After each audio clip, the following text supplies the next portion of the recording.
세계적으로 축구를 하는 나라가 몇 나라나 될까요? 야구는 또 얼마나 될까요? 농구는 또 우리나라에 골프가 들어온 것은 언제쯤일까요? 조선시대 양반들이 골프라는 것을 알았을까요? 이렇듯 민주주의라고 하는 것도 처음부터 우리가 했던 것은 아니었던 것입니다. 어딘가에서부터 이식되어 싹이 트고 뿌리가 깊어지고 하면서 하나씩 우리화되는 것이라 해야 하겠습니다. 개신교도 마찬가지입니다. 300년 전쯤 조선 사람들은 예수의 예자도 모르고 살았습니다. 부처도 마찬가지입니다. 석가모니 부처도 아주 옛날 한반도 사람들은 이름도 모르던 분이었습니다. 바람에 씨들이 날라와 대지를 덮어나가듯 한반도에도 외래의 씨앗들이 날라와서 서서히 우리 것이 되어가는 것이었습니다. 상투에 장대 담뱃대 물든 남자들이 변발을 하고 양복으로 갈아입은 것도 불과 100년이 채 안 되는 시간입니다. 지금은 고급 승용차에 멋진 선글라스 끼고 해안가에 나타나야 신사 대접 받는 시대까지 와 있습니다.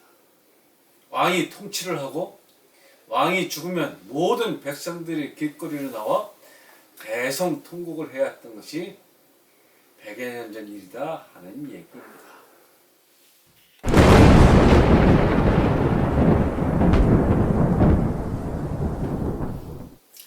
한 번도 해보지 못한 민주주의를 하려 하니 어디서 번트를 대야 하는지, 스틸은 어떻게 하는 것인지, 또 사인 훔치기는 어떻게 하는 것인지 먼저 선진화된 나라의 것을 그저 보고 배우고 따라할 수밖에 없었을 것입니다.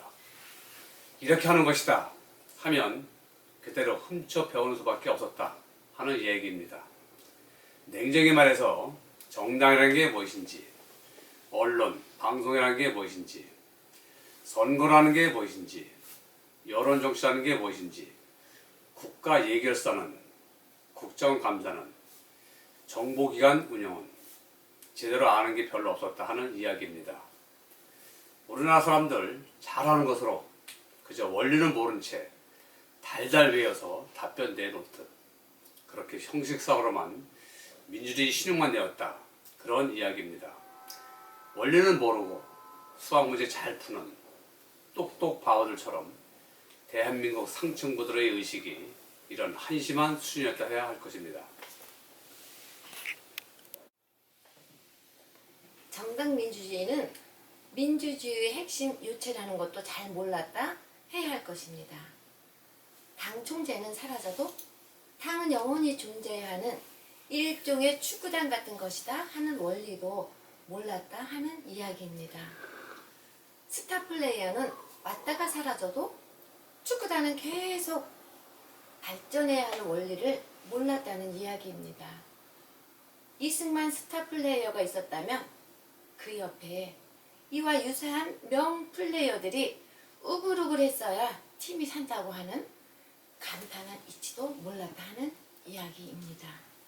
축구단은 죽어도 이승만은 살아야 한다는 무식쟁이들이 자유당을 시감고 있었습니다.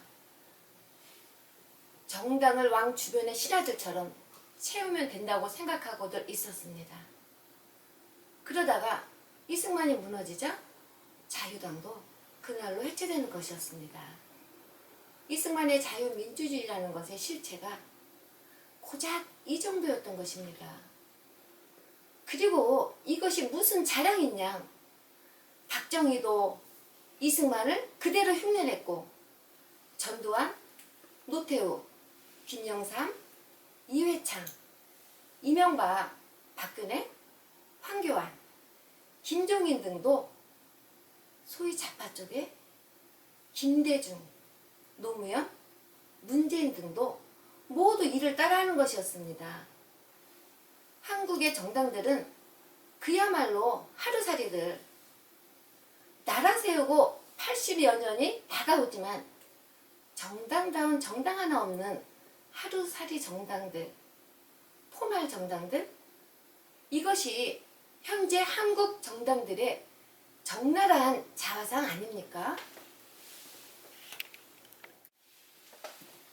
원리를 모르고 형식만 따라 하다 보니 제대로 된 민주주의 교육도 역시 없었다 봐야 합니다. 한국을 민주화에 성공한 나라라고 떠들어대는 논평가들을 보면 저 사람들은 도대체 어떤 민주주의를 보고 배운 거지? 하는 생각이 절로 납니다. 하기사 보고 배운 것이 일제 미제밖에 못 봤으니 아프리카 개도국들이나 동남아 국가들, 남미 국가들하고 비교하는 게 전부이니 민주화에 꽤 성공했다고 자부하는 것도 틀렸다고 말하기도 좀 그렇긴 합니다. 전 세계적으로 축구나 야구를 비유했듯이 제대로 된 경기장 갖춘 축구 국가, 야구 국가가 그렇게 많지도 않습니다. 민주주의는 세계 곳곳에서 아직도 어려워 못하는 제도이다 해야 현실에 맞지 않을까 싶습니다.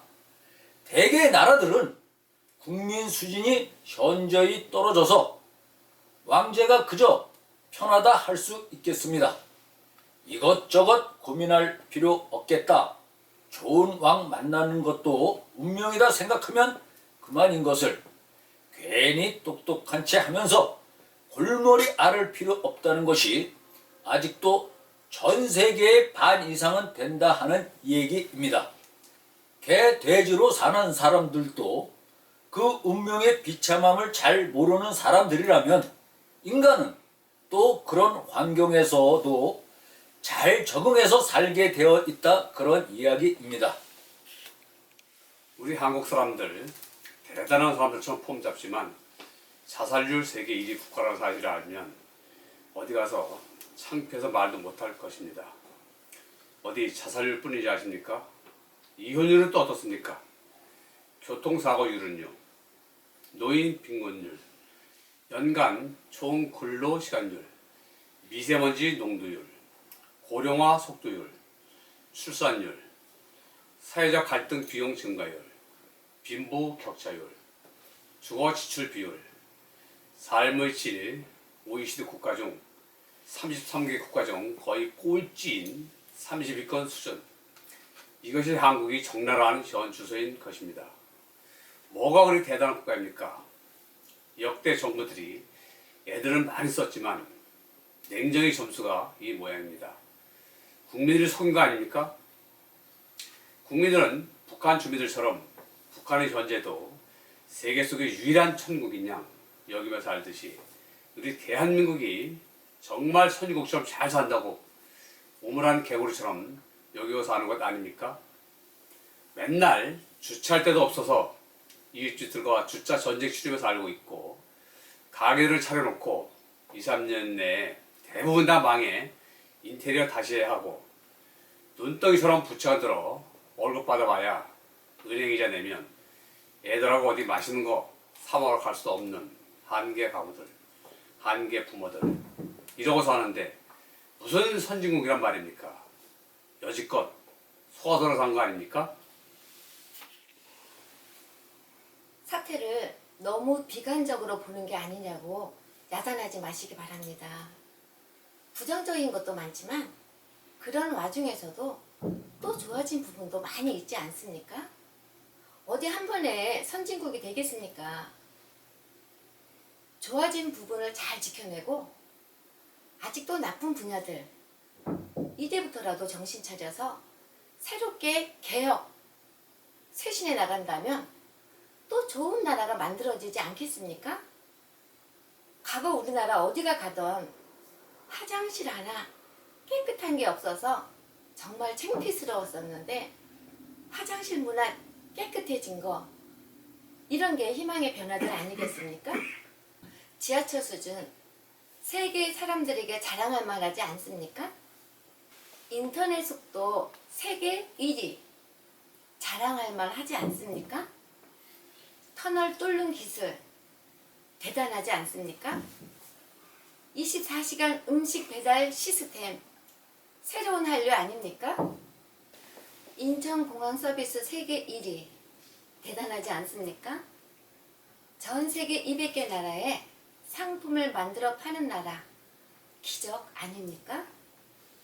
이렇듯 이 쓰레기통 같은 와중에서도 정당 수준이 세계 민주주의 국가 최하류 수준 속에서도 국민들의 역량으로 꾸준히 발전한 부분도 있다는 것에 우리가 희망을 가질 수도 있는 것 아니겠습니까? 우리 한국도 선진국으로 계속 진군할 것이냐 아니면 베네수엘라, 그리스 같은 나라들처럼 천길만길 낭떠러지로 굴러 떨어질 것이냐 지금 그 결정적 기로에 서 있다는 지적이 마음에 와닿는 것입니다. 우리들의 오늘의 모습은 전적으로 한국 민주주의의 수준, 정당들의 국가 경영 수준을 보여주는 생생한 지표들이라 할 것입니다. 정당들이 현대화되고 정상화되지 않으면 한국 경영엔 여전히 많은 오류가 있게 될 것입니다. 정당들은 각계각층 최고의 엘리트들이 모여지는 집단이 되어야 합니다. 정당들은 한국 경영의 최고 설계 기관들이 되어야 합니다. 최소의 비용으로 최대의 국리민복 생산물을 내는 기관, 바로 정당의 본 모습입니다.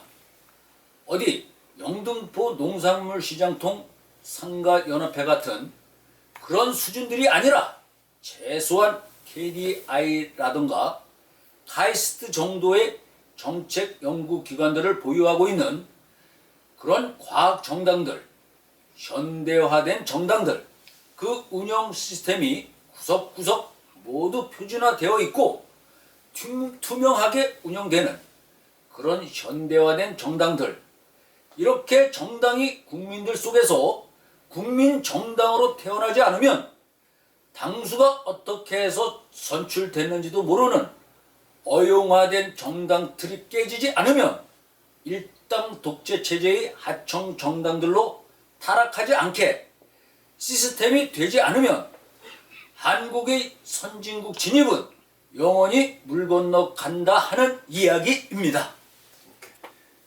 피를 토하는 심정으로 한국 민주주의의 현 주소를 고발하고 정당 현대화, 과학화를 주창하는 글을 실었습니다. 문재인 주사파 정권은 정당 현대화의 길로 가지 아니하고 북한과 같은 중국과 같은 일당 독재 체제를 구축하려 한다는데 문제의 심각성이 있다고 우리는 줄곧 주창을 하여왔습니다. 정당 민주주의는 당연히 공정한 선거를 통해 이룩되는 시스템입니다. 일당 독재는 선거를 부정하게 이끌고 갑니다. 심지어 선거 자체를 없애버리기도 합니다.